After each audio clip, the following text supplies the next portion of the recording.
So, kamusta po mga ka-Streetwise? Ako po si Takeru Miyamoto at welcome po sa aking munting channel. So, mga kababayan, no?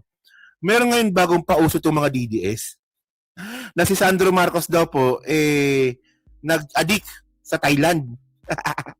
Actually, saan yung bell ko dito? Yan. Actually, ako po nakarelate dito eh. Ako nakarelate dito, hindi po si Sandro Marcos. So, tingnan nyo to pag-usapan natin to, no? Saan ba yan? Okay, dito tayo.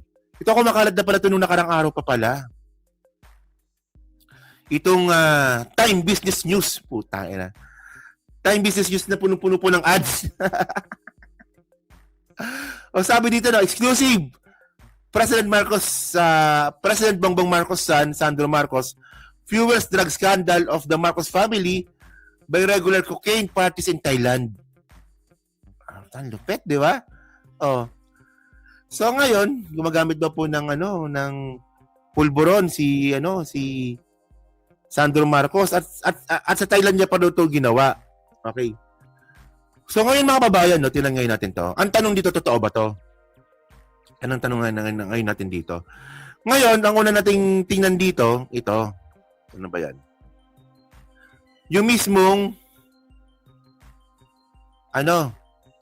website, Time Business News.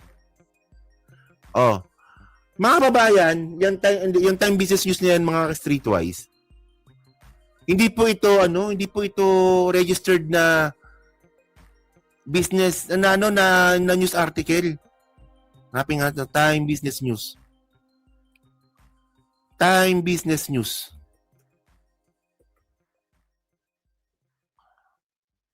Ito ako, so LinkedIn papuntahan natin doon. Wag sa LinkedIn. Puntahan natin yung mismong website.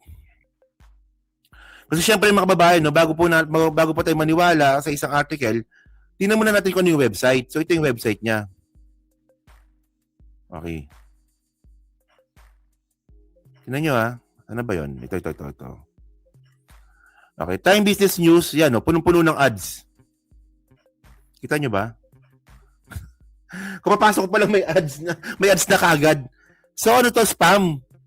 Spam lang po ito. Ayun. Oy, magsara. Magano ka? Yan dito. Ano yan?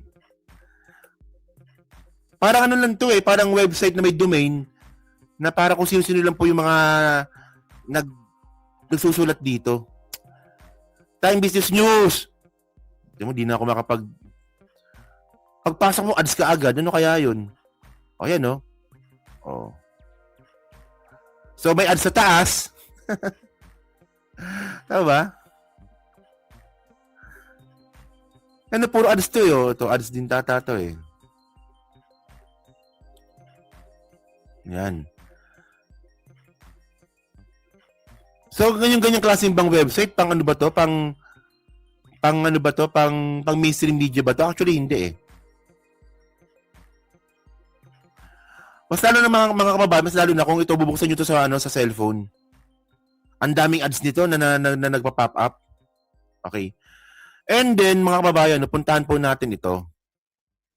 Puntahan natin to Hindi kasi kailangan natin mapag-usapan to. Kasi ito po yung source ng mga DDS kung bakit sila naniniwala na nagdadrug si Sandro Marcos. So ngayon, meron ditong pangalan dito, no? Saan na ba yan? So ngayon, hindi pala yan. Ito pala. Nahirapan ako Nahirapan ako. Ito. Ano ba? Ba't ito na naman? Hindi yan. Reset naman yan. Hindi yan. Saan na ba tayo? Wait lang Ito. Yan. So ngayon, kailangan natin malaman dito sino ba yung writer. Ito. Yung writer nito mga kababayan, Henry Jackson. Okay. Henry Jackson. So tingnan nyo to Henry Jackson. So ngayon, gusto ko malaman kung sino to Ngayon pag nag-search po tayo sa sa internet, wala kang makikitang Henry Jackson. Henry Jackson, Time Business, wala ka makita. Kundi yung article niya lang din na nag-iisa. Ayun lang yun. Ayun lang. Oh. Wala ka makita. Oh, ito iba yan. Time Magazine yan. Magkaiba yun. Alam niyo kung bakit importante ito mga kababayan? Para malaman po natin kung sino nagpapakalat ng balita. Na si Sandro Marcos nga daw po, gumagamit nga daw po ng pulburon sa Thailand.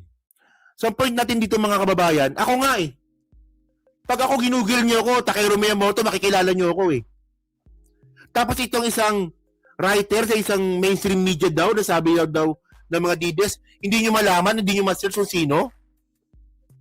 Parang may mali ata. Doon pa lang may mali na Tama, di ba? Ako nga vlogger lang ako Ako vlogger lang ako sa YouTube. Nakiki-platform lang po ako sa YouTube. Pero pag sinearch nyo po ako, Takeru Miyamoto, makikita nyo po kung sino ako. Pati po yung mga luma ko pang mga write-up sa Blogspot noong 2009, 2011, makikita nyo yan. Pero bakit itong nagsulat nga po sa Time Business World na yan, no? Time Business News na yan, hindi natin makita kung sino. Yang si Henry Jackson na yan. Oh. Kayo kagad, kumakagat-kagat itong mga DDS na to, di man lang nag-iisip So ngayon ano yung aligasyon? Actually maraming mali dito Maraming mali dito. So ito sabi dito, however, exclusive evidence showed that Sandro Marcos holds routine. Di ba? Party daw po na nagko-cocaine, in his secret mansion in Thailand. Internal records state that President Chan regularly flies to Thailand to spend weekend there. Regular daw po. For instance, Sandro took flight. Yan, so ito yung mga flight number. So sinabi niya regular, regular daw sabi niya. So gaano ba ka-regular? So ngayon pinakita niya to. So 2,000, ito regular ba to?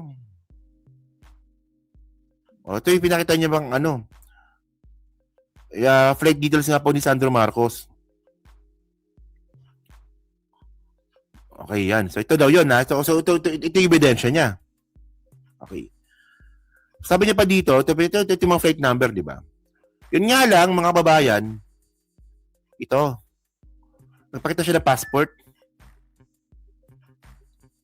Ito yung passport. Oh. Mali May mali Puta, bobo na naman maniniwala dito no? May mali Ito ba yung ginamit ni Sandro Marcos na passport para po dun sa kanyang travel sa Thailand?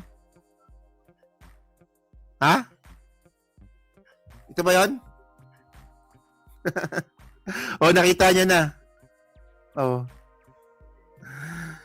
Tangin nang yan, June 30. Expired June 30. Wala lang, mema lang. Mema lang talaga to, Mema lang. Bueno. July 30 pala. July 30. Nung klase katangahan to mga DDS. Mga DDS, anong klase katangahan nito, Tapos sabi niya pa dito, the record showed that the representative even traveled to Thailand for pulburon and on business days. Diba? Lupit So, on September 22, 2023, Thursday, Sandro landed in Bangkok and flight back to Manila on Sunday. A fan of Sandro on October, so ito wala lang to, memo lang din to. Kung sino lang yun sa Ito wala rin yan. Ano ba yan? Sandro in Thailand, PS, finally may update na rin. Kailan to? Kailan nangyari to? November 18? November 18 pala? Ay, January 18, no? Ko dito. Sasabi niyo pa dito. Tingnan niyo kung gaano ka misleading to, no? Rumors about Bongbong's pulburon use aren't new. It first came out in 2021 from former President Rodrigo Duterte. So 2021 ito yung election, di ba? Followed in 2022 by former Senator Nicky Cosseteng. Puta, malamang SM na yata ng sulat nito eh. No? Who claim Bongbong Marcos and his friends were always on high. These accusations intensified again in 2024 during a Senate hearing. Oh, yung kay Bato tsaka kay Morales. Na wala rin nangyari. True Bongbong Marcos once demonstrated a negative drug test, a result during his presidential campaign back in 2021, questioning about Marcos' alleged drug use never ceased as he continuously refused to undergo hair follicle test. Diba? Parang kasi may yata ng sulat nito. No? So ito malupit dito. No? Sabi pa dito, so far, the presidential family denial of drug addiction is proved as flawed as a Swiss cheese, butas-butas, no? Recent exposed further, fund. Okay. So ito malupit dito, may sinabi siya dito, ito malupit dito eh. Sabi dito, recent exposed further fund the flames of call for transparency as Senator Amy's accusation on Sanders proved true with evidence. Diba? More people in the Philippines are questioning the president and his family about drug addiction and constant cover-up issue. Okay. Nung nagsalita ba si Amy Marcos dun po sa pagkakadawit niya kay Sandro Marcos, tungkol nga dito sa pulburon-pulburon na to, may ebidensya ba nilabas si Amy Marcos? Hindi ba meron ba nilabas na ebidensya sa Amy? Actually, dun palang bullshit na po itong article na to eh. Kasi ang sabi dito, mas lalo daw pong napatunayan na posibleng totoo nga daw po yung chismis po na to, nung nagsalita nga daw po itong si Sandro Marcos, ay si Amy Marcos. No? Na may ebidensya daw nilabas. Walang ebidensya mga babayan na nilabas. Bunganga niya lang po yun.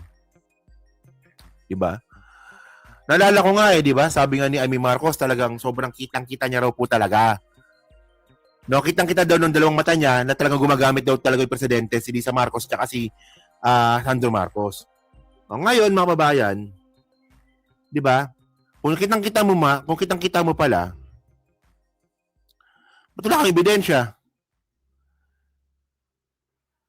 Hindi pwedeng yan eh. Hindi pwedeng maniniwala tayo sa mga bagay na walang ebidensya. Actually, ako may ebidensya nga ako eh. May ebidensya nga laban sa akin eh. Hindi ito kasi alam niyo ba kung bakit Thailand, mga kababayan, no? Kung bakit Thailand? Ito. Kasi po sa Thailand po kasi yung ito MJ naman to eh. Yung MJ kasi legal po doon yung MJ. So meron po talagang iba po na mga tao na pumupunta po ng Thailand para po mag-MJ. Oo. At isa na rin po ako doon. Nung pumunta po ako ng Thailand, napag ganun ako. Oo. Hindi, namin ko na kasi mukhang naman eh. Di ba? Oh.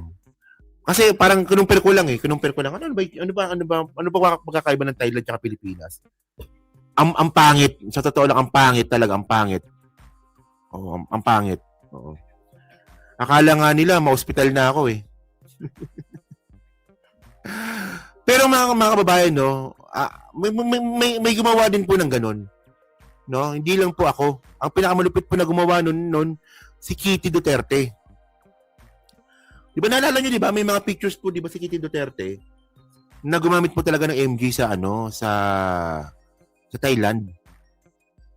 Oo. Ayun, may picture 'yon. Na merong sa Thailand, na merong dahon na ganun. Tapos merong Thailand character sa taas. O, di ba? O yung wake and bake. O, di ba? May ebidensya doon kay Kitty Duterte. Alam niyo mga kababayan, no? Sinasabi nga natin dito. Ang dami na po nagsabing may ebidensya sila na gumagamit ng presidente. Ang dami na nila nagsabi pero wala pa rin nagpapakita. Unang-una dito si Kati Binag. Oh, anong ginawa ni Kati Binag? Wala lang, nagpasikat lang. May USB daw po siyang hawak-hawak pero wala nakita na ba yung USB? Nakita na ba yung USB? Di ba wala rin eh. Oh. So, ngayon, mga ka-streetwise, no? Ganyan po kabobo itong mga DDS na to. Kasi ako, pag may nakita po ko news article, kunwari nakita ko news article, ABS-CBN, CNN, Al Jazeera, okay na sa akin yun. Magandang source na po yun. Pang-content po talaga yun. Di ba? Pero pag nakita nyo yung news article, Time Business News na yan, na hindi nyo makita kung sino yung may-ari, hindi nyo makita kung sino yung nagsulat, di ba? At puro spam na advertisement yung website, subukan nyo sa cellphone nyo tingnan, puro spam. Paniniwalaan ko yan? Di ba? Para naman tanga-tanga naman natin yan, mga DDS. Tanga-tanga naman natin yan. Oh. Ewan ko ba? Di ba? At saka mukha ba ni Sandro Marcos yung nag-addict? Alam niyo kung sino yung mas mukhang addict dito? Si Baste. Si Baste, di ba? Oh. Si Long Baba nga, walang napakita ebidensya. Oh, pero para sa kanila, okay na yung punganga ni Baba. Okay na yung binanggit ni Baba ng walang evidence. Dapat talaga may evidence talaga eh. Diba? Kasi mga babayan, malinaw to, no? Kapag may ebidensya, maniniwala tayo. Tama, di ba? Kunwari, may ebidensya sila. No? Ito yung magandang ebidensya eh. Ito yung magandang ebidensya eh. Oh. Di ba si Amy Marcos, sabi ni Amy Marcos, matagal na rin gumagamit ng alam niya na raw na matagal na rin gumagamit itong CPBBM. Wala man lang siyang pinakitang text message na kinausap niya yung kamag-anak niya. Ito ebidensya ko to, pwede yung sabihin yun, di ba? Ito cellphone ebidensya ko to, oh. Oh, kachat ko si nanay. 2021 pa to. Na sinasabi ko, ay, ano ba yan? Si Bongit. Gumagamit na naman. Para sa akin, ebidensya na yun eh. Para sa akin, ha? Para sa akin, ebidensya na po yun. Kunwari si Amy nagpakita ng text message na meron siyang message tungkol sa paggagamit nga po ni PBBM before pa lumabas yung chismis po na to. Maniniwala ako dun eh. Pero nga wala nga po eh. Di ba?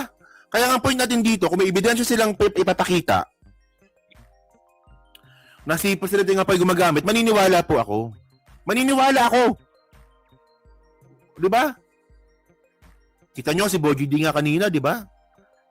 Malakas ng ebidensyang, di ba, na walang interest nga po dito para malaman yung katotohanan. O, di ba? Ayun, ebidensya din po yun, di ba? Kaya nga binatikos natin. O, ganun din po ganun din po dito sa issue po ng pagdodroga nga po ni Sandro Marcos, tsaka ng pamilya ni PBBM. Dapat may, hindi, for example, gusto kong may point dito eh. Kunwari kayo, meron kayong kapatid na gumagamit. Diba kayo, di ba? Meron kayong kapatid na gumagamit. Malabang wala kayong nakachat na napag-usapan nyo yan. Malabang wala kayong nakachat na kapamilya, kamag-anak, kaibigan, tropa, pinsan, na napag-usapan nyo na, ay, itong kapatid ko gumagamit na naman, bad trip na naman talaga, oh. Di ba? So si Ivy ganon, nung nakita po ni Amy Marcos na gumagamit yung kapatid niya, wala man lang siyang nakachat na pinagsabihan niya na, ay, itong kapatid ko, loko-loko talaga to, gumagamit na naman. Wala. Kahit yun lang. Oh, bobo ka. Yun lang yun. Bobo mo. Mas bobo yung naniniwala sa'yo. Di ba? Uy, naka 300 like na pala tayo. Uy, maraming salamat, no? So, yun mga kababayan, so kayo po, no, masabi nyo nga po dito sa chismis nga po na nilabas nga po na si Sandro Marcos daw po gumagamit. Kaya ba naniniwala ba kayo dito sa Times New World? Ano? Times Business News. Times Business News na mainstream media ek-ek. So yun mga kababayan, no? So pa-comment lang po sa baba at binabasa ko pong lahat. At syempre yan po sa Team Replay. So pa-like, pa-subscribe, din makalabisan, pa-share na rin po ng content natin ngayon. No? Okay?